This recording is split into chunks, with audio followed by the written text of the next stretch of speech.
తమ సొంత వారే ఆమెను చంపాలనుకుంటున్నారు. శాపం కన్నా స్వార్థం ఇంకా బలమైంది చలమయ్య. స్వార్థం మనుషుల్ని మృగాలుగా మార్చేస్తుంది, విచక్షణ జ్ఞానాన్ని నశింపచేస్తుంది.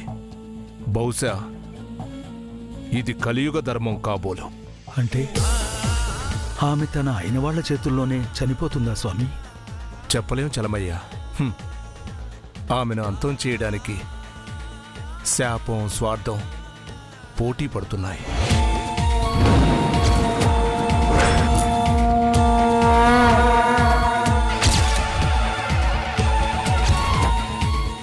ఎవరు నెక్కుతారో కాలమే నిర్ణయించాలి.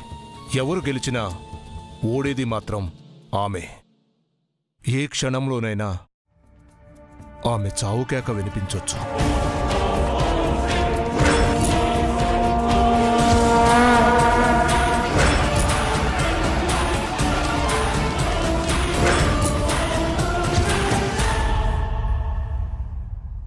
చారి సార్, డెలివరీ రోజు మన ఎంప్లాయీస్ కి, ఆఫీస్ వర్కర్స్ కి ప్రతి ఒక్కరికి స్వీట్స్ పంచాలి, గుర్తుపెట్టుకో. ఆల్రెడీ స్వీట్స్ ఆర్డర్ చేశాను సార్. పంతులు గారు కూడా కౌరు పంపారండి. పంతులకి ఎందుకే మళ్ళీ?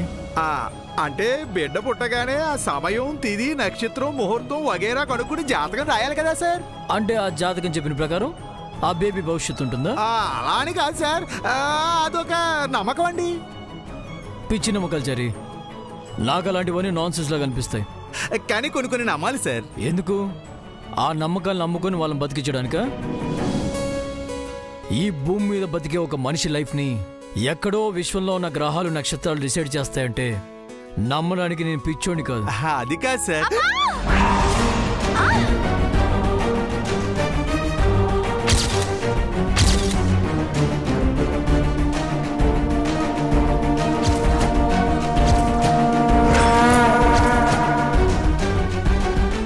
మరో 4 రోజుల్లో ఆమె చావు తథ్యం.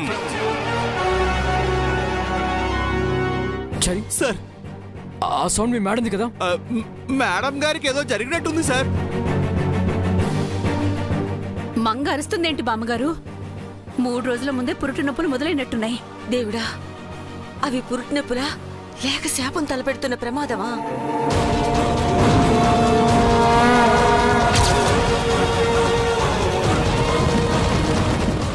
బామ్మగారు పైకి వెళ్ళి చూద్దాం, రండి రండి రండి.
ఏంటి మంగ నీళ్ళు నవ్వుకుంటున్నావు? చూసారా అండి మీ అమ్మాయి చేస్తున్న అల్లరి? పొద్దున్నే మేడం గారికి ఎక్కలేని హుషారొచ్చి నన్ను తెగ తంతోంది.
తీపిగా ఉంటుంది,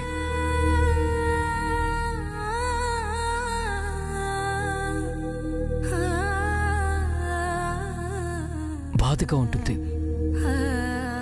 బయటకొచ్చాక నాన్నతో ఆడుకుందు, కానీ ఇప్పుడు అమ్మని ఇబ్బంది పెట్టకు. కామ్గా ఉండు, అల్లరి చేకే. ఏంటండి ఆ మాటలు? నాకేం బాధగా లేదు, బాగానే ఉందండి. లేదు మంగ, నిన్ను బాధ పెట్టేది మన బేబీ అయినా సరే ఒప్పుకోను. ఎవరి వల్ల కూడా నీకు ఏ కష్టం రాకూడదు. నువ్వు సంతోషంగా ఉండాలి. నీ ఆనందంలోనే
వదలండి. ఇప్పుడు ఏమైందని అంతలా భయపడి వణికిపోతున్నారు? ఏ శబ్దం విన్నా బుల్లెట్ సౌండ్ వినిపిస్తుంది చంద్రిక. ఏ మూలో నిలబడి నిత్య మనల్ని షూట్ చేస్తున్నట్టు అనిపిస్తుంది. అది ఇంటికి రానని చెప్పింది కదా, ధైర్యంగా ఉండండి. నిత్య పేల్చిన బుల్లెట్లు, నిత్య చెప్పిన మాటలు ఇంకా నా చెవులో మారుమోగుతున్నాయే. నాకు కాళ్ళు చేతులు ఆడటం లేదే. కంగారు పడకండి. అది చెప్పిన పని చేయలేనప్పుడు మనం భయపడాలి. మంగను చంపడానికి తెగించి వచ్చాక మనకి ఇంకెందుకు భయం? మాటలు చెప్పడం తేలికేనే, మంగ చెప్పడం కష్టం. మంగని చంపడం మన పని మాత్రమే కాదు, శాపం పని కూడా. మంగను చంపడానికి శాపం మనకి సాయం చేస్తుంది. ఓసే శాపమా, త్వరగా మాకు సాయం చేసి పుణ్యం కట్టుకోవే. సచిని కడుపును పడతారు. ఛీ! శాపం కడుపును పుట్టడం ఏంటి చండాలంగా? అయ్యో, కంగారులో ఏం మాట్లాడుతున్నా నాకు అర్థం కావట్లేదు. ముందు ఆ మంగ ఎక్కడుందో చూద్దాం, పదండి. అయ్యావా,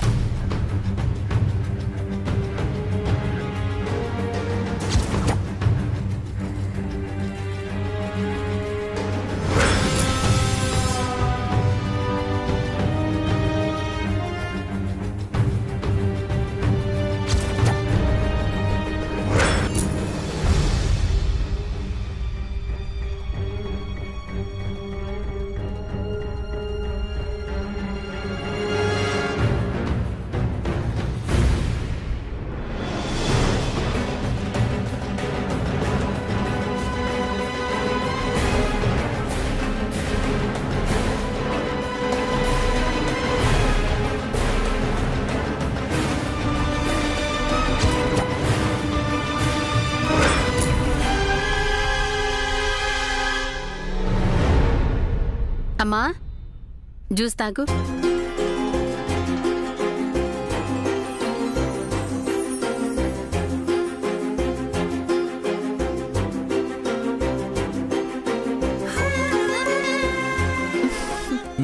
తాగు. అబ్బా చాలండి.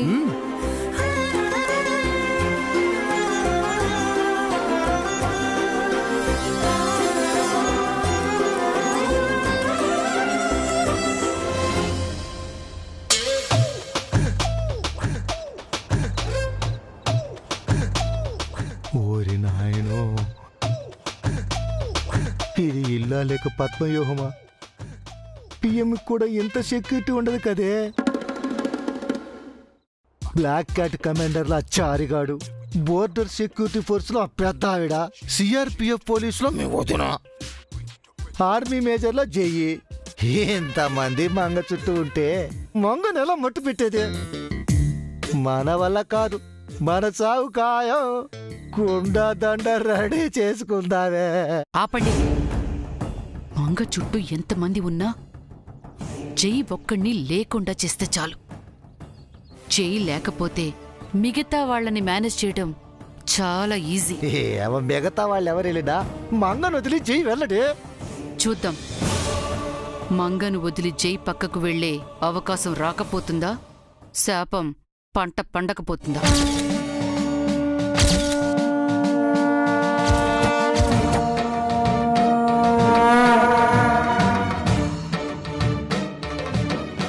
నేను అనుభవిస్తున్న సతీ వియోగాన్ని నువ్వు అనుభవిస్తావు. మీ తరతరాలకు ఈ శోకం వంశాగతమవుగాక. ఇదే నా శాపం.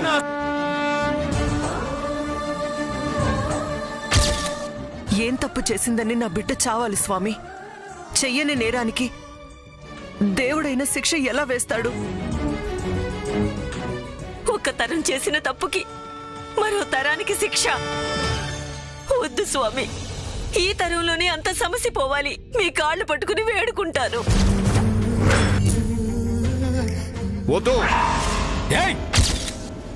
గడ్డం పెంచుకున్న ప్రతి అడ్డమైన వాడు స్వామీజీనా?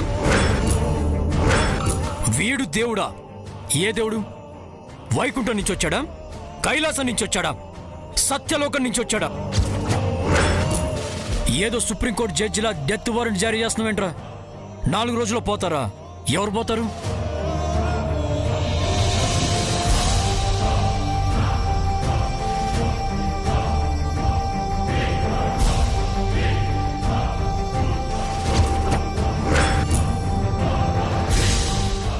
మళ్ళీ వచ్చావేంటమ్మా?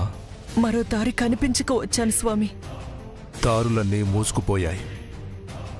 ఇది నీ కూతురికి ముగింపే తప్ప కొనసాగింపు కాదు. అలా అనకండి స్వామి. మీకు అన్నీ తెలుసు. ఈ తల్లి ఆవేదన కూడా తెలుసు. అందుకే కోపం తెచ్చుకోకుండా నాతో శాంతంగా మాట్లాడుతున్నారు. మంగ నా కన్న కూతురు. అది నాకు పుట్టిన కూతురే అని 20 ఏళ్ల వరకు నాకు తెలీదు. పురిట్లోనే దూరం అయింది. ఆగర్భ శ్రీమంతురాలిగా పుట్టి అష్టదరిద్రంలో పెరిగింది. ఎన్నో కష్టాలు పడింది. ఎప్పుడైనా సుఖపడుతుందనుకుంటే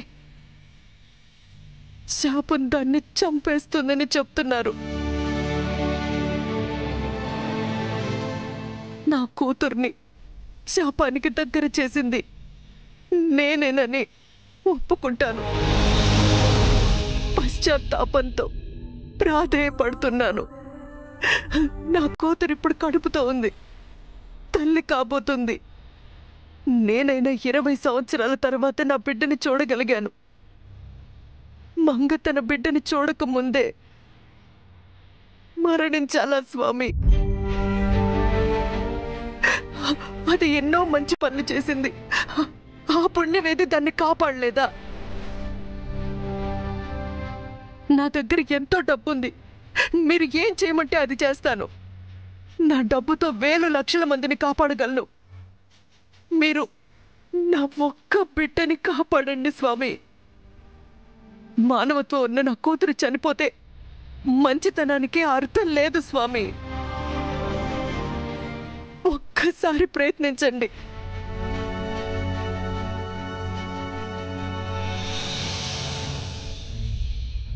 నా కొంగు చాచి అర్థిస్తున్నాను. నా బిడ్డని బతికించండి స్వామి. తల్లి కళ్ళలో పొంగే గంగతో గుండె తడిసిపోలేద జగదీశ.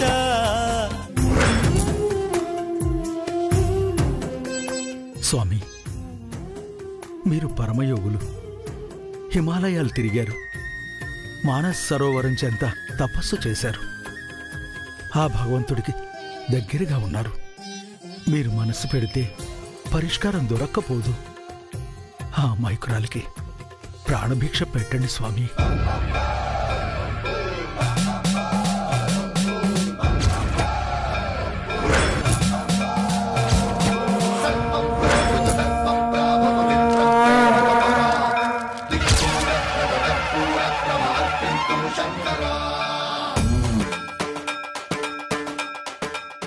పైకిలేమ్మా.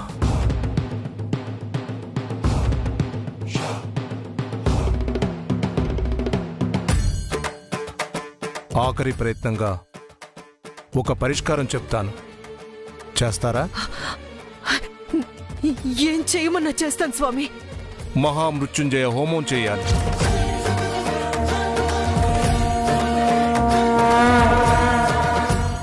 అది ఈరోజే సూర్యాస్తమయానికి ముందే చేయాలి. ఇది పరిష్కారం అని చెప్పలేను, కానీ ఫలితం అయితే ఉంటుంది. ఈ హోమమే ఆమె ఆయుష్ను పెంచే ఆఖరి ఆయుధం.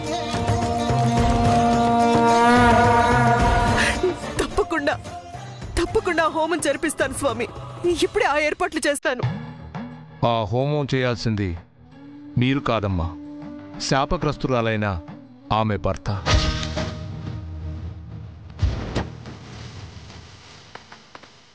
నా అల్లుడు జై చెయ్యాలా? అతను నాస్తికుడు కాదు స్వామి, ఇలాంటివి నమ్మడు, చేయడు కూడా. చేయక తప్పదు చలమయ్యా. సత్యవంతుడి కోసం సావిత్రి యమధర్మరాజు వెంట పడినట్టు తన భార్య ప్రాణాల కోసం అతను పరమశివుణ్ణి ఆశ్రయించాల్సిందే.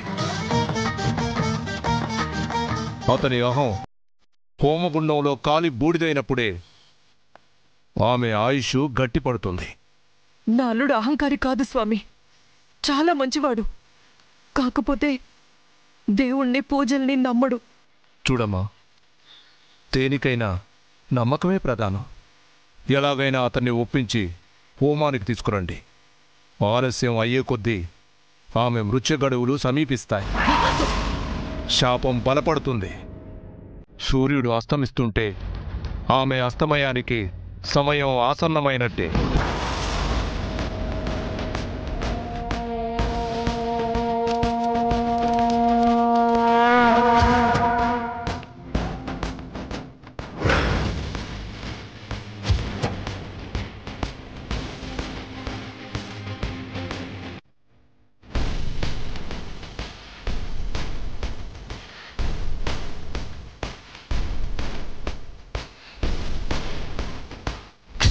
ఏంటమ్మా స్వరూప నువ్వు చెప్పేది?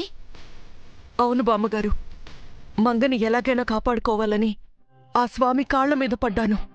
మంగని బతికించమని బతిమాలాను. ఆ స్వామి అది జరగదంటూనే కారు చీకట్లో చిన్న కాంతిని చూపించినట్టు ఒక అవకాశం గురించి చెప్పారు. మృత్యుంజయ హోమం జరిపిస్తే మంగ బతికే అవకాశం ఉందని చెప్పారు. ఒక హోమం కాదు, ఎన్ని హోమాలైనా జరిపించవచ్చు.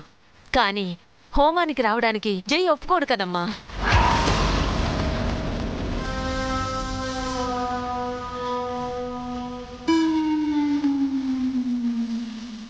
ఎలాగైనా జైని ఒప్పించండి బామ్మగారు, హోమానికి తీసుకురండి.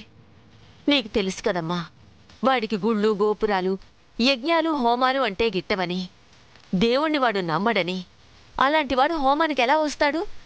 ఎలాగైనా రావాలి బామ్మగారు. జై వస్తేనే మంగు బతుకుతుంది. జైకి మీరు నిజమే చెప్తారు లేక ఇంకో రకంగా కన్విన్స్ చేస్తారు, మీ ఇష్టం. ఈరోజు జరిగే హోమంలో జై ఉండాలి. అది కాదమ్మా. దయచేసి కాదని మాత్రం చెప్పకండి. నాకు నా కూతురు కావాలి. నా కూతురు నిండు నూరేళ్లు బతకాలి. ఒక తల్లిగా నేను మిమ్మల్ని అర్థిస్తున్నాను. నేను అడిగితే జై ఒప్పుకోడని మీకు చెప్తున్నాను. ప్లీజ్ బామ్మగారు, నా కూతుర్ని కాపాడండి. మంగ నీకు కూతురు మాత్రమే కాదమ్మా, నాకు మనవరాలు, నా ఇంటి కోడలు, నా వంశాన్ని నిలబెట్టడానికి వచ్చిన కులదేవత. జైనేదో ఒక రకంగా ఒప్పించి హోమానికి తీసుకొస్తాను. త్వరగా రండి బామ్మగారు, ఇక్కడ నేను హోమానికి కావలసిన ఏర్పాట్లు చేస్తాను. సరే అమ్మా. భగవంతుడా, మంగను బ్రతికించుకోవడానికి మంచి అవకాశం అయితే ఇచ్చావు గాని జై మనసు మార్చి వాణ్ణి హోమానికి తీసుకువెళ్లేదెలా? వెతకపోయిన తీగ కాలికి తగలటమంటే ఇదే చంద్రిక. జై బయటికి వెళ్ళిపోతే మంగను మట్టుబెట్టం మనకు మంచినీళ్ళు తాగినంత సులువు అవుతుంది. అవునండి, మా ముసల్తాన్ని తొందరగా పని చేసేలా చేద్దాం. పదండి పదండి.